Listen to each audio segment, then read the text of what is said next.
Thank you all for being here. This is Music for Conservation, and this is my second session. We had our first one on Thursday, May 5th, and we had Dr. Craig Willis and Rain Hamilton perform and present, and it was really great. We had 35 members watching, so it was great, and we also did a video so people can watch afterwards. And today we're having Sarah Falconer from the Assiniboine Park Zoo present on beluga whales and the beluga whale monitoring program called Beluga Bits.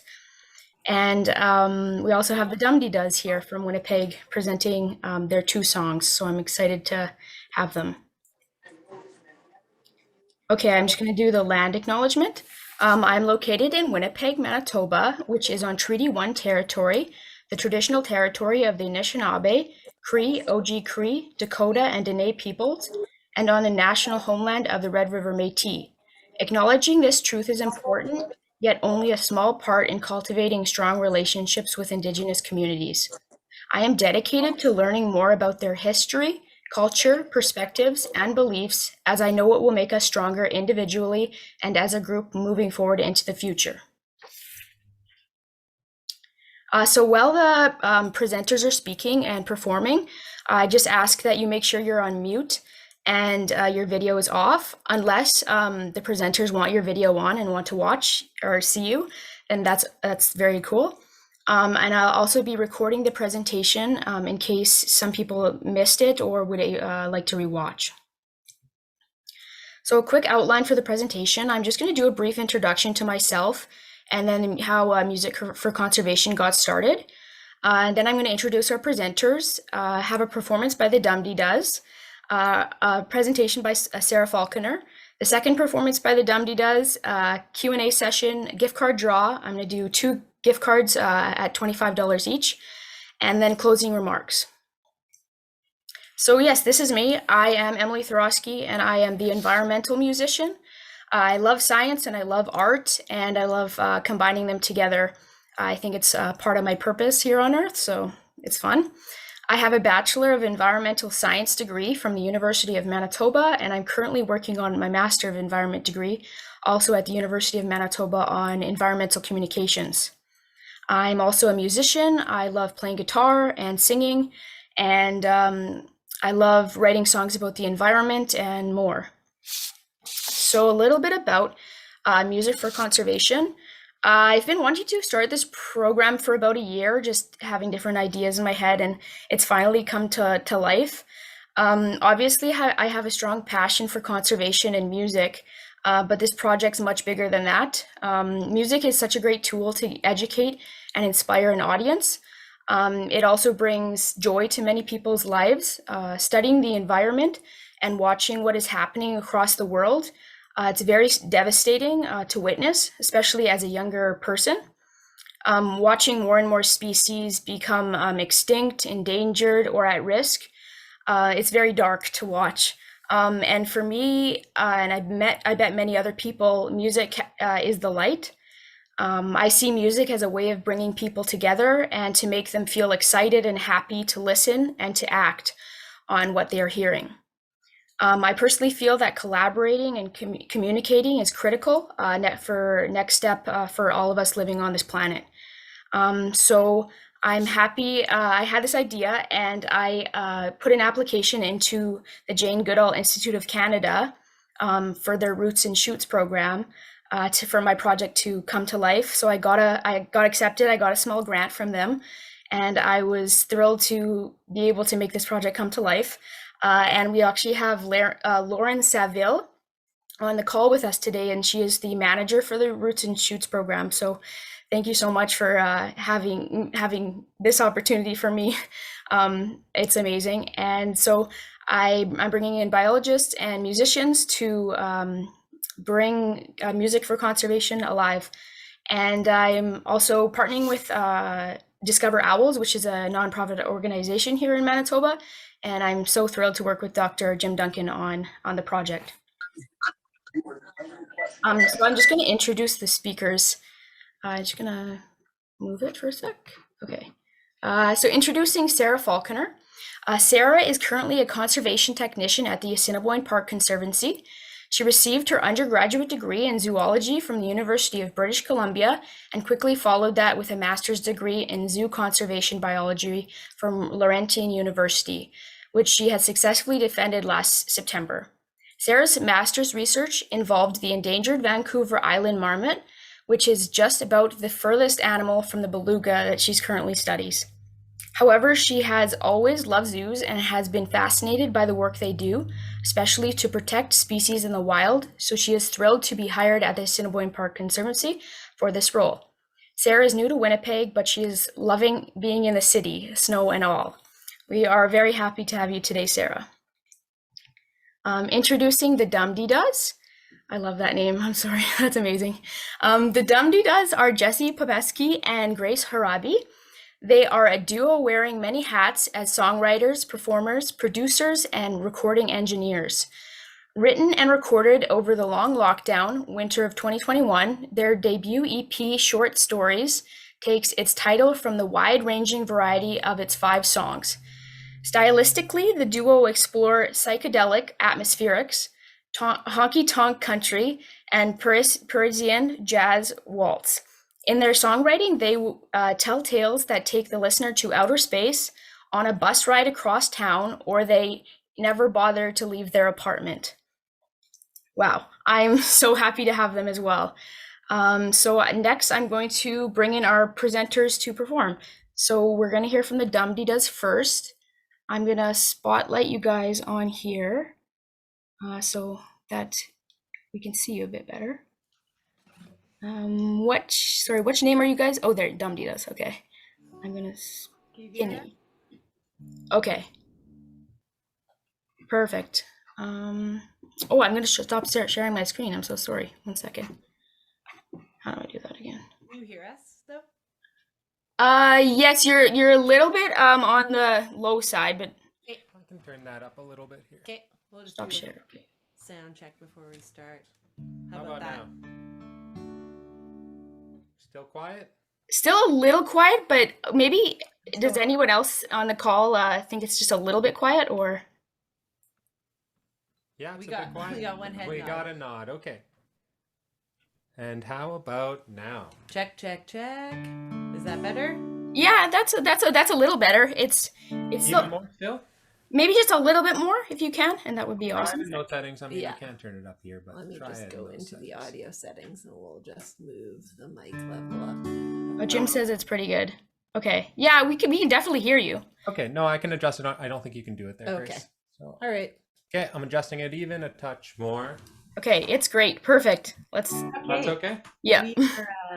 We are going to start with one of the songs from our EP that we released, and this is the one that will take you to outer space. So we came up with this idea kind of based on Coast to Coast. If you've ever listened to Coast to Coast, it's like a radio call-in show.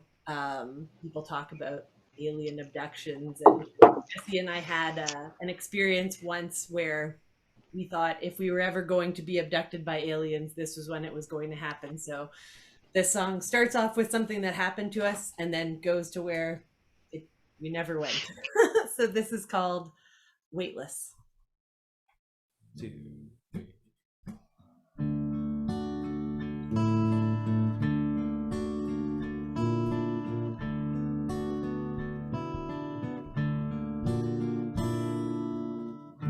Long-time listener, first-time caller, I've never told anyone this before.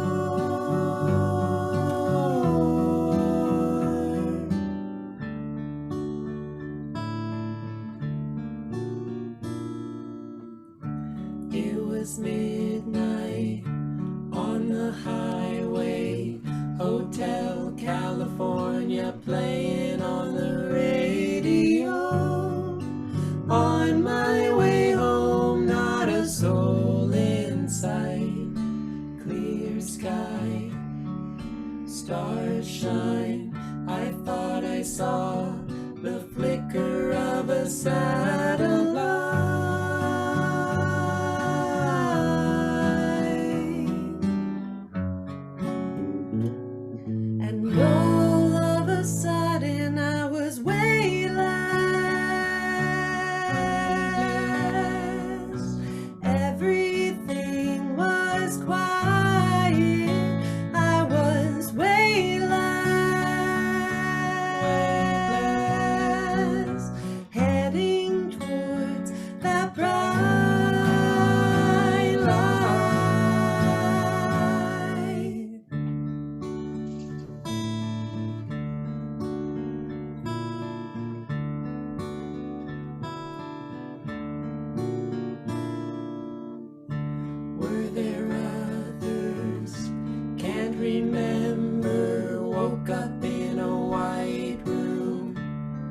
so clean and cold.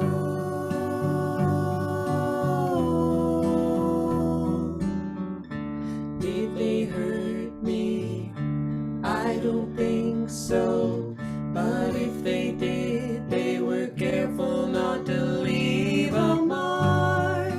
There was no sign of what they'd done. And in my mind, I heard a voice telling me I didn't have a choice.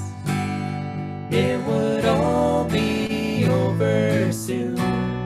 A flash of light, it all went black. Then the voice said, send them back. We have done what we came to do. And all of a sudden I was way less. Everything was quiet. I was way less. Heading towards that bright light.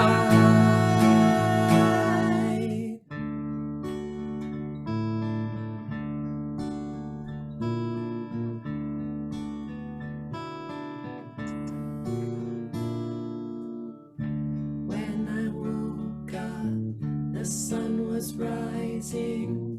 It was surprising how good it felt to be alive.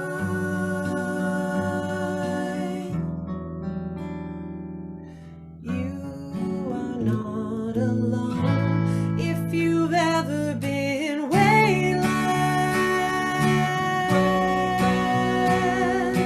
Everything is quiet when you're way less. Heading towards that bright light.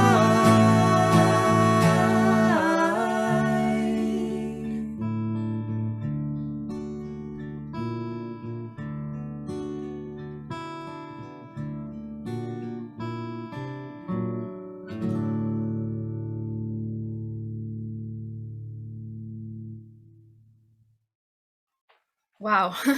Thank you guys so much. Wow. That's my favorite Dum Dee Does song, so I loved it. Thank you so much for playing that one for us. Yeah, our pleasure. You're getting a virtual applause. thank you. everyone. That's amazing. Thank you guys so much. I'm going to bring in Sarah Falconer to do her presentation now. Sounds good. I will just try to share my screen here. Okay. I'm just going to take off I think I have a spotlight on the Dum Dee Does, so I'm going to try to take that off. Sure, just let me know when you're ready. Can you see the slides okay? Yeah. Lovely. 1 second. There we go. More. Remove pin. Okay, so you should be able to go whenever you want. Thank you so Okay, much. amazing. I will take it away then. I first wanted to say thank you so much for having me, and thank you to Emily for organizing this. This is really awesome to be a part of. I was also really excited to see that there's a lot of people not from Winnipeg or from Manitoba, I guess, in the chat. I think that's really cool. I'm obviously going to be talking today about Beluga Bits, which is the beluga monitoring program we have. I don't think beluga are always maybe the local wildlife species that you think of when you think of probably not Winnipeg, but Manitoba, but there are beluga here. So I'm just going to chat a bit about this program and beluga in general. But the very first thing, we do have a surprise musical guest this evening. We're going to have an additional musical performance from, of course, the beluga themselves. So if you're not familiar, beluga are actually sometimes called the canaries of the sea. It's their nickname because they have this beautiful range of vocalizations, everything from chirps and whistles and squeaks and moos. It's really quite interesting to hear. So if you have not heard the beautiful song of the beluga before, I'm going to play this video for you. There should be sound. I'm hoping that the sound comes through. So turn the sound up on your computers. The video is about a minute long. I'm just going to play it let you relax and enjoy the beautiful sounds of beluga. Please, I'll play it, please. If you can't hear it, hopefully you can, just let me know.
Okay, so I'm hoping that that sound came through.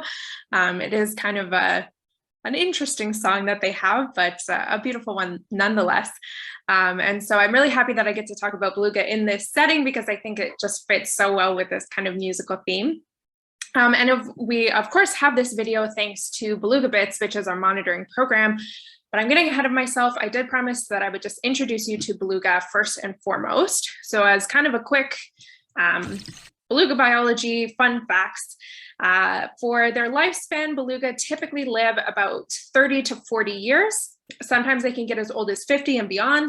It can be a little bit challenging to age beluga. It's typically done with their teeth, with dental records, similar to how it's done for humans. But yeah, 30 to 40 is about a typical age span. In terms of reproduction, females will start giving birth around age 4. They always have one calf at a time, and then they typically will have a calf every 2 to 4 years. So it's not every year that they're having them. And as you'll see a little bit later on, baby beluga are actually born dark gray, and then they gradually lighten to their whiter color as they get older. In terms of their diet, I did mention that they do have teeth. They're one of only 2 toothed whales, the other one being narwhal. So they are carnivores and they will hunt. They primarily eat fish, but have also been known to forage for things like octopus, squid, crabs, snails, really anything that they can kind of rustle up. For their size, they are considered to be a relatively small whale. And I say relatively because, I mean, they're still quite large. At birth, they're about 5 feet long and get to be about 100 pounds. And then full grown, they're about 15 feet and about 3,000 pounds. And I say this is relatively small because you can compare that to something like a blue whale, which is the biggest whale that can be over 300,000 pounds full grown. So smallish, smaller. And then for behavior, they do live in large groups called pods. So we just saw an example of that. A lot of those vocalizations are used to communicate with these pods, with their kind of family groups. And they also use echolocation, which is really cool.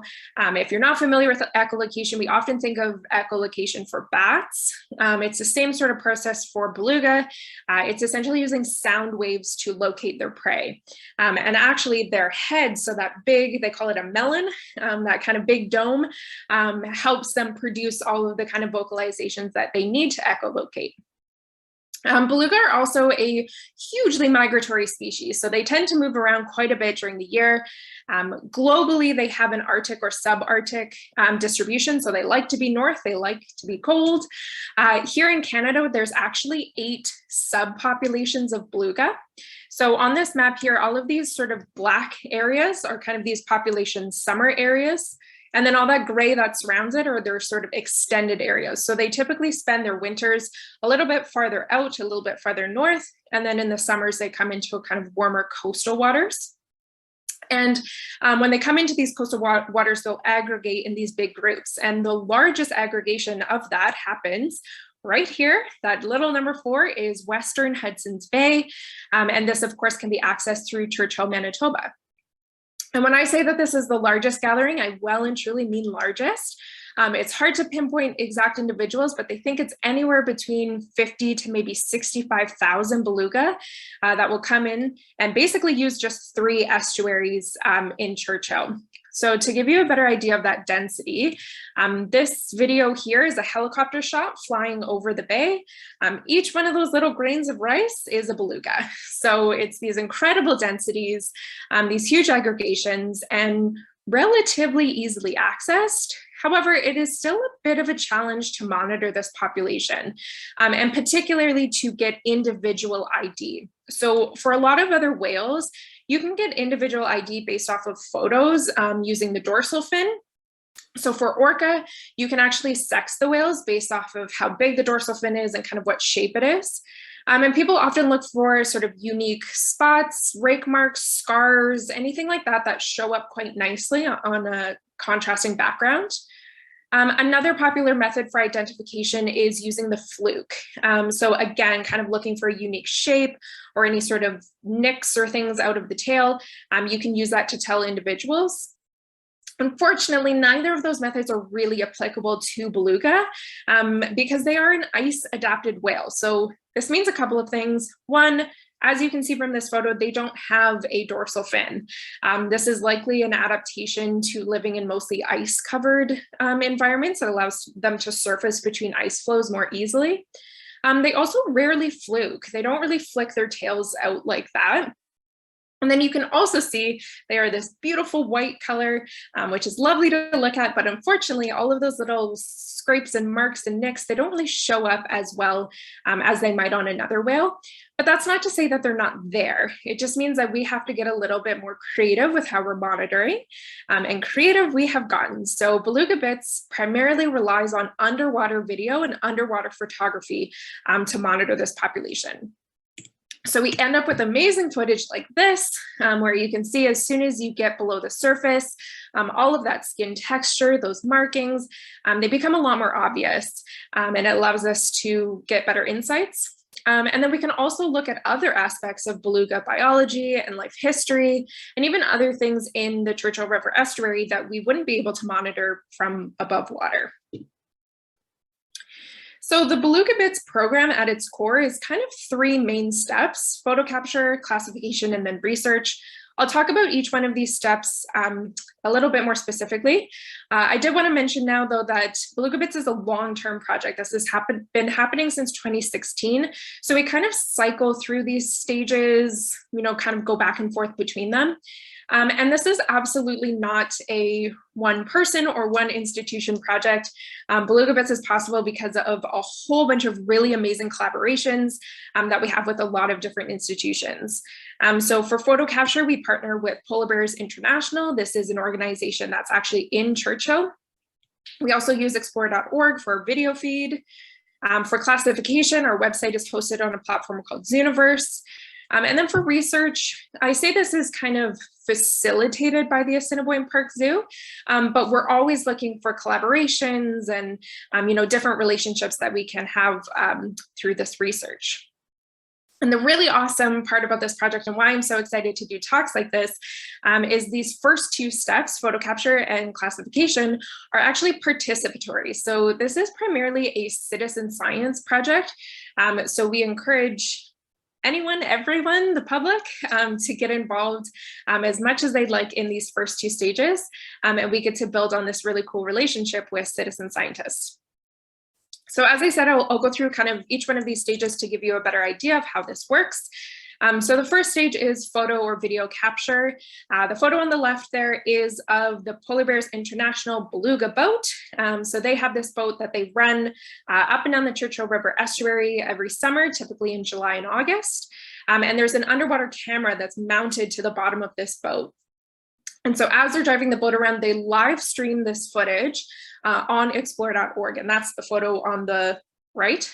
And this is the first stage that people can actually get involved in this research. So we encourage people to watch this live feed as it's happening. And then people can take snapshots every time they see a beluga or something of interest on screen. And then these snapshots form the kind of image database or repository that then gets uploaded to the actual Beluga Bits website. And this is the part that APC sort of manages or controls, this sort of website that again is on Zooniverse. Again, long-term, this website launched in 2017, I believe. And since the website has been launched, we've had over 22,000 users that have done over 4 million classifications of photos. So it's just an amazing resource for getting really incredible data that is all thanks to people contributing their time and effort to kind of help us out here. So when the photos are on Beluga Bits, they get processed through workflows. And these workflows kind of help us streamline our images to answer relevant research questions. So workflows are often changing, we update them, maybe we have different questions. To give you sort of an idea of some workflows that we've had in the past, one thing that we've been interested in is getting sex information on the beluga. So you'll see in this video, often when the beluga approach the camera, they flip onto their bellies. We kind of get a look at their bits, and we can actually use that to tell the sex of male and female whales. So we've had workflows that have said, can you see the underside of the beluga in this photo? What sex do you think they are? And this kind of gives us a better idea of population structure, group dynamics, things like that. We're also interested in age classes. So as I mentioned, baby beluga are born dark gray. As you can see here, they're also quite a bit smaller. So using the color and the size, we can maybe get a sense of an age class. Again, this is just kind of helping us to understand the population structure and that sort of thing. We've also been able to monitor other species in the ecosystem. So jellyfish was kind of a happy accident. We didn't necessarily mean to monitor jellyfish, but a lot of citizen scientists on Beluga Bits were pointing out these really cool jellyfish species that we were seeing. So we had a workflow looking at jellyfish photos, and we've actually identified 5 different species that are using the estuary so far, but there might be more. So jellyfish was kind of a cool one. So if you are interested and you did want to check it out, you can go to Zooniverse, you search for Beluga Bits. We do have a workflow active right now, and I'm working very hard on getting another one up, maybe this week, maybe next week. So yeah, we're kind of always updating. And then every summer, once we get the footage from the summer, all of that goes up onto Beluga Bits as well. So the last little piece of this is, of course, the research part. What are we actually kind of doing with this information? One of the really important things that we're trying to do is using all of this image data to recite individual whales. Again, this is really important for kind of tracking community structure, population dynamics, how many whales are coming back to the estuary, that type of thing. And we have had some success with this. So this is one such whale. We were able to identify this whale based off of this kind of unique dot-like pattern. And we've noticed that this whale has been here in 2016, 2019, 2021. We've also had a resighting of this individual. Unfortunately, he's got a very large, very distinct scar on the top of his head. We don't actually know what caused this scar. We're still learning a lot about kind of skin lesions and scars and marks and that sort of thing. So we're not totally sure what caused this, but I mean, we've resighted this whale 2017 and 2021, so seems to be doing okay. And we are hoping that we will have more resightings in the future. The very last thing I will touch on before we get back to the music is kind of what's next for the project. Where are we heading? And this is kind of part of what I'm working on now. Something really cool that we're working on, I'm really excited about, is that we're developing some machine learning, some AI algorithms to help us pre-filter some of the images before they get uploaded. So I mentioned that most of the images that we have on Beluga Bits comes from those snapshots that citizen science take from the live footage. What we've also been doing is frame sampling the live video. So we'll take a frame every 3 seconds just to make sure that we've captured everything, we're not missing out on anything. But that unfortunately means that there are a lot of empty frames that show up. And some of the feedback that we were getting from users is that, it's not it's not that fun or exciting or engaging to just be flipping through empty frames. So this is a really, really cool partnership with a computer science professor and a student at the University of Manitoba. Again, this is like very far outside of my personal expertise, but we have these really amazing collaborations that we work with different institutions and people. So this computer science professor and the student are developing these algorithms to kind of help us pre-sort those frames so that only frames that have beluga end up getting uploaded. So that's really all I had to share with you for today. If there's time, I would be more than happy to take any questions if people have them. Amazing. Thank you so much, Sarah. That was awesome. I think virtual applause for Sarah. Woo. I'll just stop Cool. sharing my screen for now. Okay, perfect. So we're just gonna do our last presentation by the Dum Dee does and then get into the questions. Oh, perfect. So Yeah, that's great. maybe if people want to write down their questions they have, that would be very cool. So, okay, well, I was gonna spotlight you for a second. Dum Dee does, 1 second. Just while we're getting set up, somebody had asked about our name, and in one of our other songs off of our EP, that was a chorus that we were singing, just kind of some gibberish, ooh, ooh, dum dee da, dum dee da.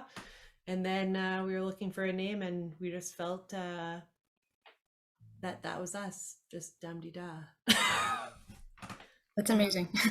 The song we're going to do now is not one of the songs from our EP that we released last year. This one is a newer one that we have just recently started playing out at shows, and I feel like it maybe is appropriate for kind of conservation. It's kind of a song about taking care of what you can take care of and trying not to get too down about things, knowing that, you know, you can't fix everything, but you can do what you can do. But don't let the chorus bring you down too far. This is called Eventually.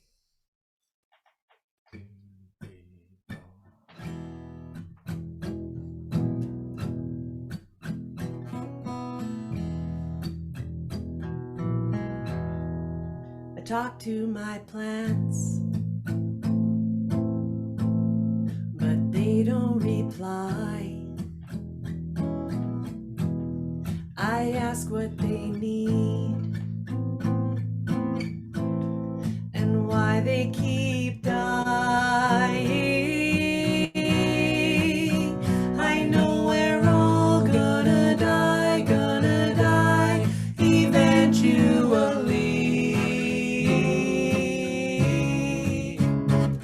I just don't want you to die because of me.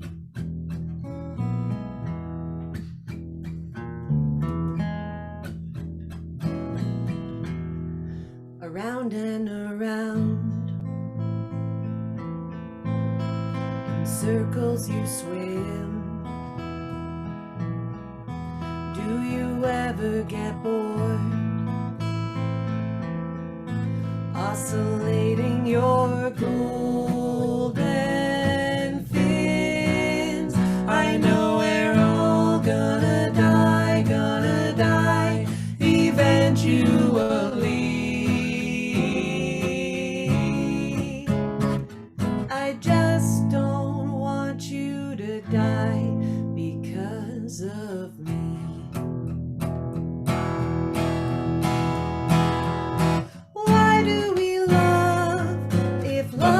And loss, hearts are meant to be broken. Why love again if love comes to an end? The aching makes a heart open.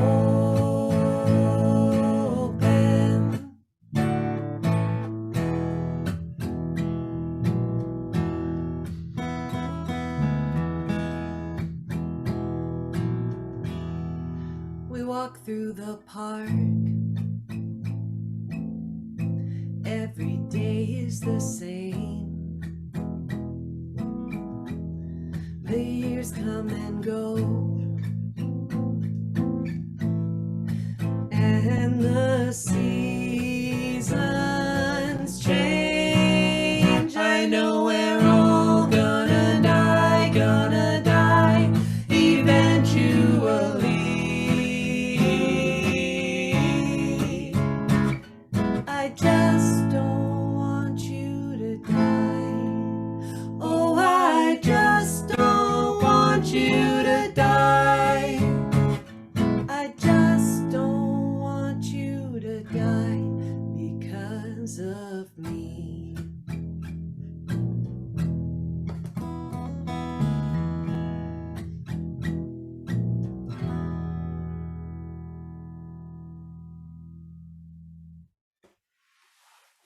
Thank you so much. Woo, virtual applause. Thank you. So good. Your voices together, oh my God, I just love them. It's amazing. And yeah, very creative song. It's very cool. And it comes in with sustainability and conservation, so I know we even have the word fins in there, so there you go. Yeah, I thought that was so cool. Amazing. So I'm just gonna unspotlight you for a second, and then we're gonna get into a Q&A for 10 minutes. Let me just do this. So if anybody has questions, I see some in the comments. I'll be able to say those, but if you want to just come forward and say them, that's cool too. Yeah, so I guess does anybody want to come say one right now, or should I just say them in the comments? Comments, looks like. Okay, let's go with comments. The first one's from Brenda. My only experience was with belugas in the St. Lawrence estuary, and there was concern regarding the presence of cancer within the population. Have the belugas in the Hudson Bay estuary regarding any environmental threats like the warming of waters or pollution? Yeah, thanks for your question, Brenda. I had not heard about, cancers in St. Lawrence. That's really interesting. One of the things that we are really interested in hoping to do with Beluga Bits is to monitor things like scars and lesions and things like that to see if there are any diseases like that, becoming apparent.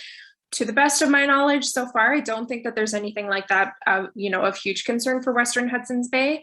In terms of kind of climate change and things like that, one of the things that they are quite worried about is noise pollution. As you heard, the beluga are very vocal, lots of communication, and they're worried that with some, increased noise and that sort of thing, that, they might not be able to communicate as well. I'm so sorry, there was somebody just knocking on my door. I'm just going to go check really quickly, but I will be right back for more questions. Okay, no worries. Does anybody have a quick question for the Dum Dee does? I think that would be cool. I know so much about you guys, so I can't think of anything right now, but. Okay, if no one has anything, I have something. A new project. Are you guys working on any performances soon or new songs? Well, we're hoping to record something else maybe over the summer, like another EP, and then we're just kind of starting to get back into performing. So we did, for people who aren't from Winnipeg, we were playing at a bowling alley here where you play back there in June. Wild People Bowl. And we're playing back there again in June, but yeah, we'll just see how the summer shakes out, because we're living in weird times, so you don't get your hopes up too high. Exactly. That's awesome. I'm gonna try to come to see your performance in June then. That's cool. Great. I won't bowl though. I'm gonna watch you guys and be there. That's awesome. Okay, Sarah's back. Sorry about that. Oh, no worries, no worries. For Jim says, any sightings of Greenland sharks, and what fish are they primarily eating? So no sighting of sharks yet that I know of. I think I'd be terrified if I saw a shark on that footage. There's no sharks in the Hudson's Bay sort of ecosystem that we know of, I guess. And for fish, I believe they're mostly eating capelin, would be the big one. But actually a project that we're hoping to kind of develop a bit more is kind of understanding the food web a little bit better. We don't totally know what fish, how many fish, what kinds of fish, that type of thing. So we're hoping to develop that a bit more. Amazing. Okay. Next one is from John. It says, how is the population of belugas doing sorry, just moved up. Oh my gosh. As compared to past years? It sounds like 65,000 close to Manitoba shores is quite a lot. Are they being endangered? Yeah, so it is a lot. Thankfully, the Western Hudson's Bay population right now is not considered threatened or endangered. There was a population reassessment in 2020, I believe. That being said, that there are other beluga populations in Canada that are threatened, the St. Lawrence population being an example. So we are kind of hoping to use this population, monitor, maybe keep track of threats as they emerge or before they emerge, and to kind of help populations that might be in danger, but this one is not. Very cool. And next one is for the Dum Dee Does. What bowling alley in Winnipeg do you perform at? We just wrote it there. We're playing Oh, okay. alleys. And we put the date if anyone's interested. We're playing an afternoon show. Okay, amazing. Thank you guys for doing that. Okay, next one is for Sarah. No sharks, but what about orcas? From Art. Yeah, it's a great question. I do believe that they are getting more sightings of orca up there. I'm not sure how much of a problem it is necessarily, or like immediate threat, but I do think they are seeing orca more and more often now. Okay, next one from Jim. What happens when a big ship comes into port? Any evaluation from this? Yeah, no, that's a really good question. I think it's all kind of part and parcel of research that is happening in the estuary, maybe not necessarily research that we're doing.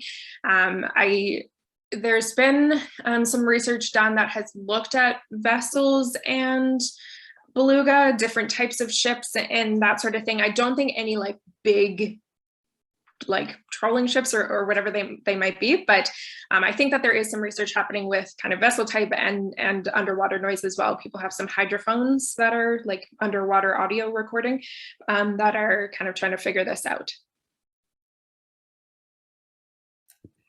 Very cool. Okay, so, one more. Brenda, are there any predators of the beluga? So orca would be a primary predator. There's also been reports, or sometimes a polar bear will take beluga, smaller ones, if they're closer to shore. Okay, very cool. Okay, another one. You mentioned noise pollution. What are you referring to? Right, sure, of course. So noise pollution, especially in oceans, noise travels quite far underwater. And so there's a lot more noise that we're hearing just from like shipping, trawling, drilling, underwater drilling. Those types of things all create noise, this kind of human caused noise that are kind of, we're seeing might be threatening some underwater populations. Okay, very cool. I think that's it in the comments. Does anybody else have a final comment to make or a question? If not, looks like not. Very cool. I have the draw is next, so I'm going to do, okay, thanks. Okay, very cool. I'm going to do the draw now. I'm just going to share my screen. Any gift cards after attending? So yeah, I'm just going to do the draw now, and I'm going to share my screen with you guys. And I'm going to pull 2 names. Hopefully you guys can see this. Maybe if somebody could just say, yep, we see it. Yep, we see it. Okay, awesome. Thank you so much. I'm going to spin. Drum roll. It's exciting stuff. Ooh, Lori B. Wow, okay. Very cool. Woo! You were the first winner of the gift card prize, so I'll be in touch with you. And if you're online, if I don't email you, I might not have your contact info. I think I do, but if not, just email me and say, I'm Lori. Thank you so much. Okay, one more. Next person.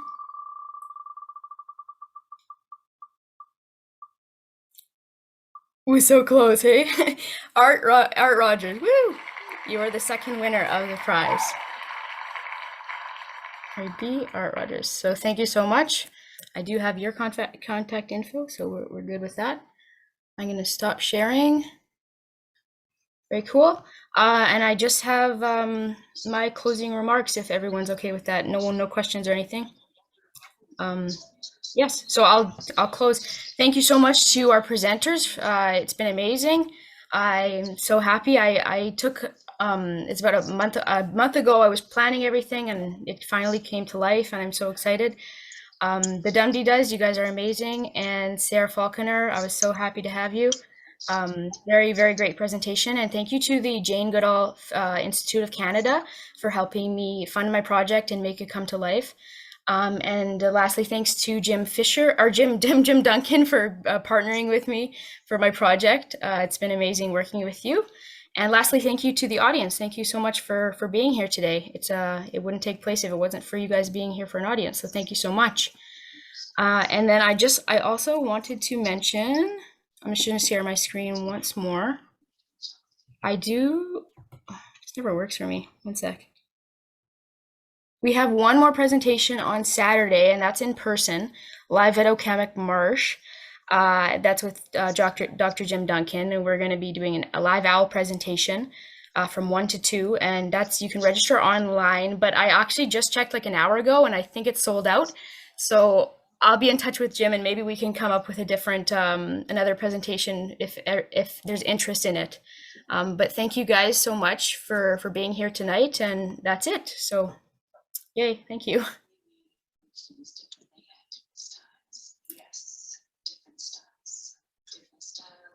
See you later. Thanks, everybody. Have a good night. Good stuff.